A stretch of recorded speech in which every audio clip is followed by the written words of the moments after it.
Have you ever felt like the world around you has gone completely off the rails? Like things are so chaotic that you wish you could just hit a reset button? Well, today we're diving into one of the most epic stories of a global reset ever told, the story of Noah and the Great Flood. Our story begins with a man named Noah. The Bible describes him as a righteous man, blameless among the people of his time, who walked faithfully with God. This was a big deal, because the rest of the world had become a pretty dark and corrupt place. Seeing this, God felt a deep sorrow and decided it was time for a fresh start, a do-over for creation. But he saw the goodness in Noah and his family and chose them to be the ones to carry the torch of life into a new world. So, God gave Noah a monumental task: build a massive boat, an ark. The instructions were incredibly specific. It had to be made of cypress wood, sealed with pitch inside and out, with multiple decks and rooms. It was designed to be a floating sanctuary, a vessel of hope.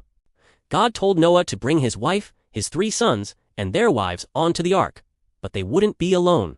He also commanded Noah to bring aboard 2 of every kind of living creature, both male and female, along with enough food to sustain everyone for a long, long time. Imagine the logistics of that. For 40 days and 40 nights, the rain poured down relentlessly. The waters surged, covering the highest mountains. Everything on dry land was wiped away. It was a total cleansing of the earth. Inside the ark, Noah, his family, and their incredible menagerie floated safely above the cataclysm, preserved by their faith and obedience. After the rain stopped, the waters remained for 150 days. Finally, the waters began to recede, and the ark came to rest on the mountains of Ararat.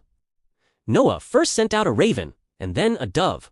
The second time he sent the dove, it returned with a freshly plucked olive leaf, a sign that new life was beginning to sprout. A week later, he sent the dove out again, and this time, it didn't return. The land was ready.